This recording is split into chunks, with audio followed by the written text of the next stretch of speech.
Anumang araw mula ngayon ay maaaring ilabas na ng Department of Justice ang resolusyon sa mga kasong isinampa laban kay Senadora Laila De Lima kaugnay sa pagkakasangkot di umano nito sa bilibid drug trade. Ayon kay Justice Secretary Vitaliano Aguirre II, iaakyat nila ang ilang kaso sa Ombudsman habang ang iba naman ay sa Regional Trial Court na siyang maglalabas ng arrest warrant laban kay De Lima. Patong-patong na drug cases ang isinampa laban kay De Lima ng Volunteers Against Crime and Corruption, NBI, mga dating opisyal ng ahensya at maging ng inmate na si JB Sebastian. Samantala, mariing pinabulaanan ni Aguirre na ibinalik niya ang pribilehiyo ng mga inmate na gumamit ng cellphone, TV, internet at iba pang gadget bilang kapalit sa pagtestigo laban kay De Lima. Inatasan na ng kalihim si Bureau of Corrections Director General Benjamin De Los Santos na imbestigahan ito. Kaya natatagalan pinag-aaralan ng mga 5-man panel. Lahat ba ng kasong ito ay dapat i-forward sa ombudsman o merong hindi dapat i-forward kasi ang RTC ang may jurisdiction. Ang ibig sabihin yan, yung mga kasong hindi naman dapat i-file sa Sandigan Bayan, hindi i-forward yan sa ombudsman. Kaya yung mga kaso, kung merong probable cause na makita, yung sa mga kasong hindi pan Sandigan Bayan, then pang RTC yan. Kaya yun ang ipa-file sa RTC. I'm not a drug trafficker. Time and again, Senator Laila De Lima stresses she's not involved in illegal drugs in any way. She's even thinking of filing a case against Justice Secretary Vitaliano Aguirre at the Ombudsman for allegedly protecting the drug lords who have testified against her at the House of Representatives.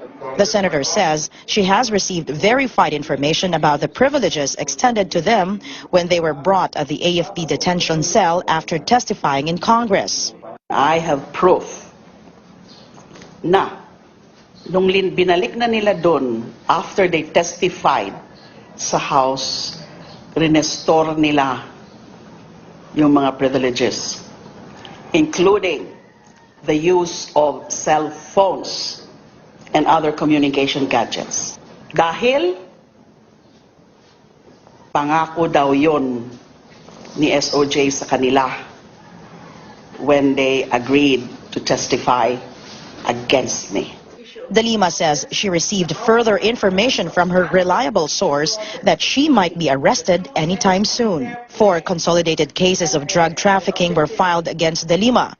Another case filed against De Lima is in connection with Kerwin Espinosa's drug operations. She says both are supposedly submitted for resolution, even if she has a pending petition with the Court of Appeals. So the case was submitted, the cases were deemed submitted for resolution without my counter affidavit dahil kine-question ko talaga yung jurisdiction. Dapat, idiretso nila yan sa ombudsman.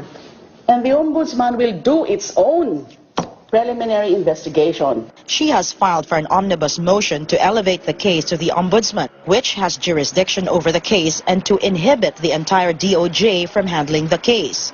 She has yet to get a TRO from the Court of Appeals. De Lima says she was even told by her reliable source authorities are now fast-tracking the cases against her. Ang plano na daw ngayon ng DOJ, lalo na itong SOJ, is ididiretso nila sa regular courts. Why regular court? Para makakuha kaagad ng warrant of arrest.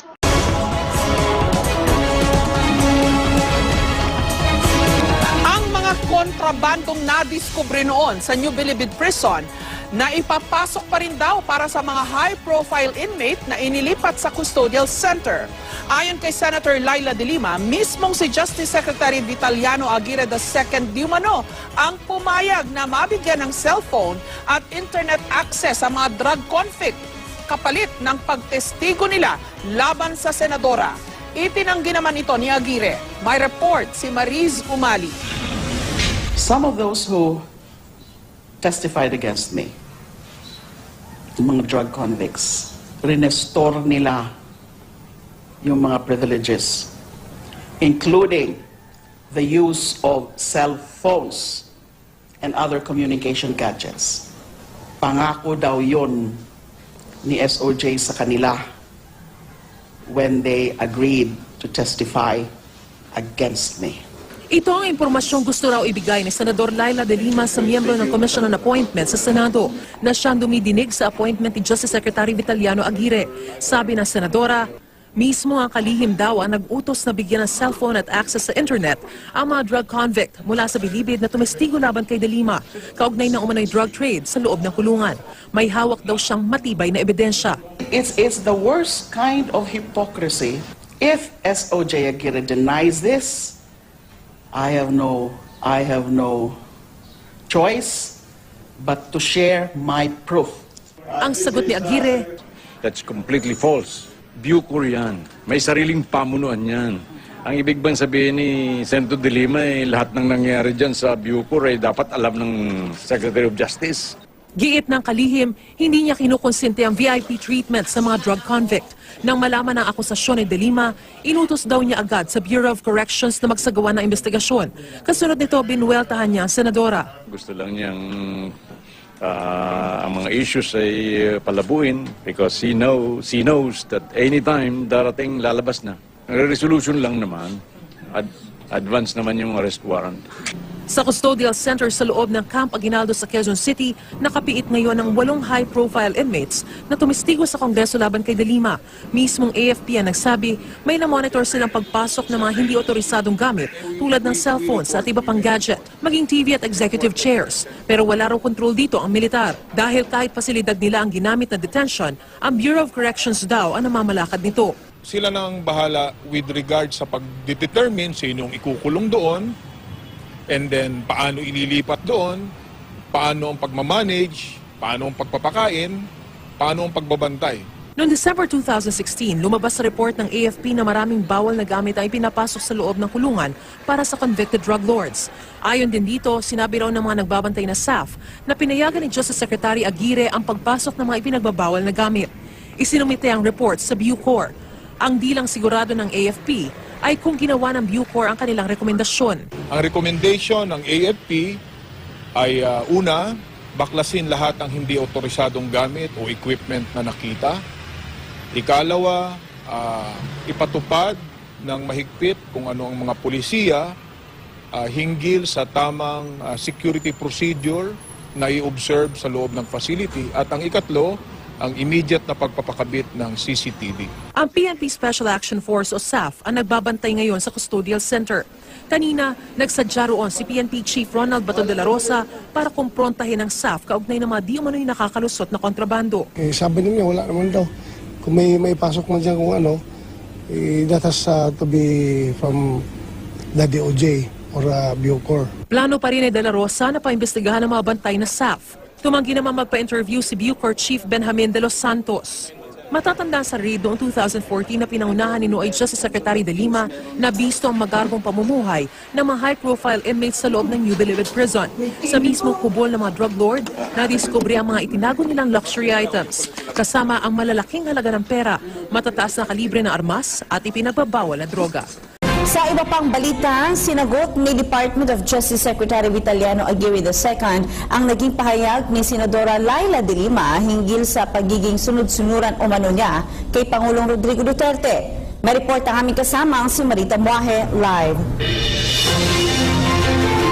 Salamat, Princess. Nagbigay kahapon ng ilang mga pahayag sa Senadora Laila de Lima patungkol sa umano'y pagkakasangkot niya sa stabbing incident na naganap sa Bilibid o sa Building 14 ng New Bilibid Prison.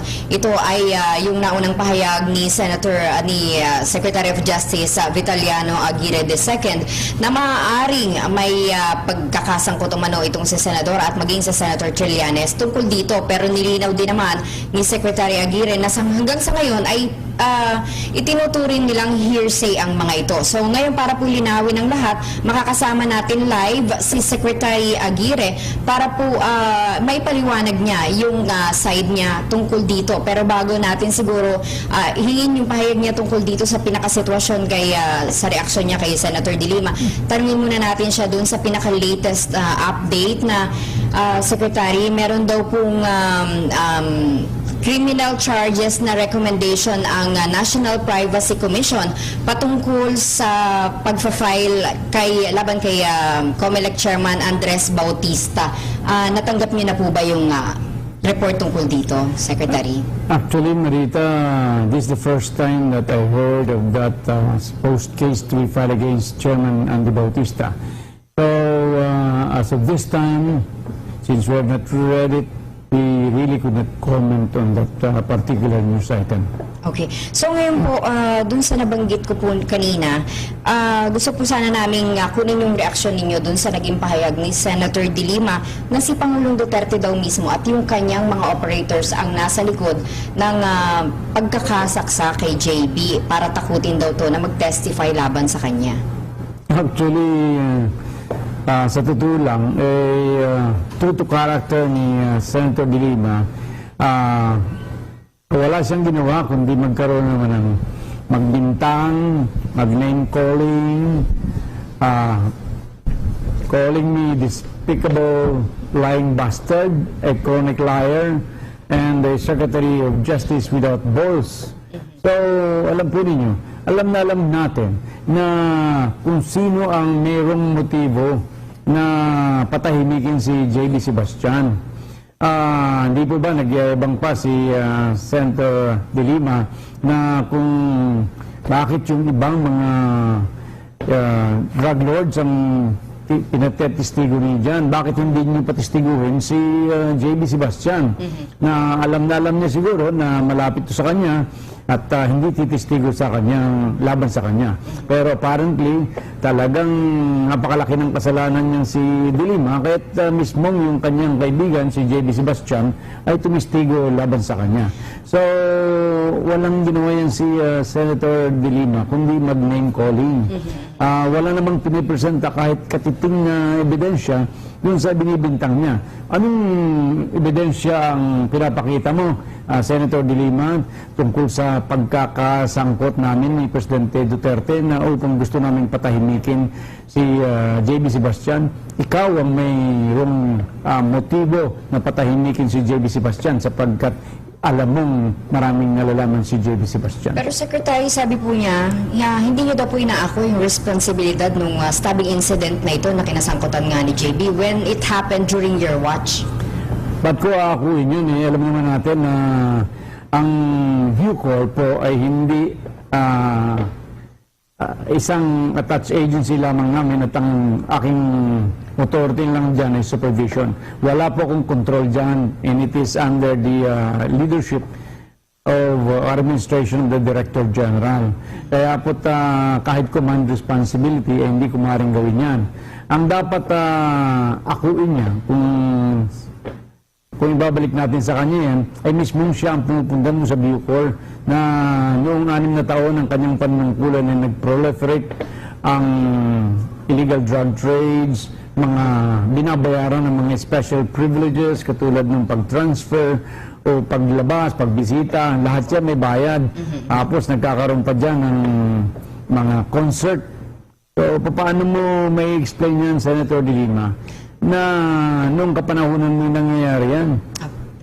So, kanina po, Secretary, bago tayo mag-live, nabanggit po ninyo sa amin yung latest update kay Matubato?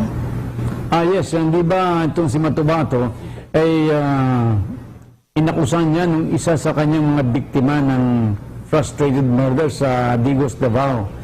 Ngayon, napag-alaman namin na meron ng findings o tapos ng resolution dyan sa kasong yan against Matubato, and we were told that there was a finding of probable cause already and the resolution was already released and the case could be filed against Matubato anytime in the Regional Trial Court of Davao.